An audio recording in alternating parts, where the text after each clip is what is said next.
Eh bien oui, parce que Jésus est le vainqueur de la mort, il peut être, pour tous ceux qui se confient en lui, la solution face à la mort. Parce que vous savez, comme on l'a bien mentionné au cours de cette émission, la mort, c'est un problème pour tous les hommes.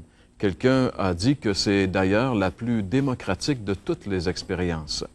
Et notre destinée éternelle dépend de la réponse que nous donnons à cette parole que Jésus a affirmée et que l'évangéliste Jean nous ramène dans l'Évangile selon Jean, chapitre 8 et le verset 24, où Jésus déclare « Si vous ne croyez pas qui je suis, vous mourrez dans vos péchés. » C'est une déclaration assez fracassante de Jésus.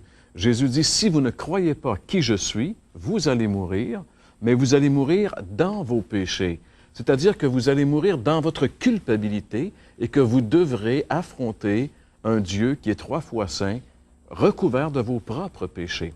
En réalité, on peut dire que mourir dans ses péchés, c'est probablement la chose la plus terrible qu'il est possible à un individu d'expérimenter, mourir dans ses péchés. Mais ce qui est merveilleux, c'est qu'il est possible de mourir autrement que de mourir dans ses péchés. La Bible nous dit qu'il y a 2 façons de mourir. Il est possible de mourir dans ses péchés, mais il est aussi possible de mourir dans le Seigneur.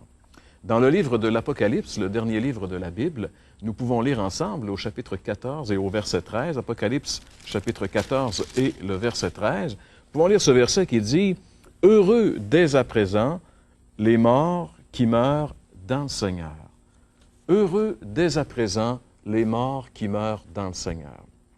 Il n'y a que 2 façons de mourir. Ou bien on meurt dans ses péchés, ou bien on meurt dans le Seigneur. Mais pour mourir dans le Seigneur, il faut être venu au Seigneur. Il faut avoir reçu le Christ comme son sauveur personnel. L'avez-vous déjà reçu? Avez-vous la vie éternelle?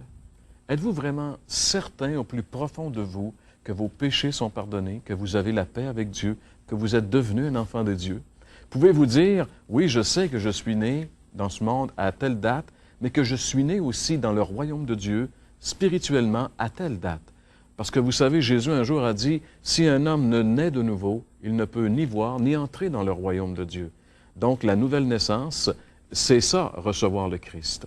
C'est inviter Jésus qui vient en nous, faire sa demeure en nous et faire de nous une nouvelle création. Si vous n'avez jamais expérimenté cette chose essentielle pour le salut, pourquoi ne pas le faire maintenant? Peut-être que vous dites, j'aimerais recevoir Jésus-Christ, mais qu'est-ce que j'ai à faire? La première des choses, c'est de reconnaître que vous êtes pécheur. La Bible dit, tous ont péché et sont privés de la gloire de Dieu.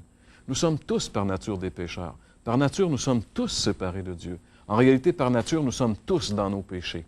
Et si on continue à vivre comme ça, sans jamais reconnaître ce fait et vouloir changer cette situation, eh bien, nous allons mourir dans nos péchés. Premier point, reconnaître que nous sommes pécheurs. Tous ont péché et sont privés de la gloire de Dieu. Deuxièmement, croire. Croire que Jésus a complètement et parfaitement accompli l'œuvre du salut et me confier en lui. La Bible nous dit, Dieu a tant aimé le monde qu'il a donné son Fils unique afin que quiconque croit en lui ne périsse pas, mais qu'il ait la vie éternelle. Dieu nous a aimés. Il nous a aimés au point de payer le prix de notre rachat.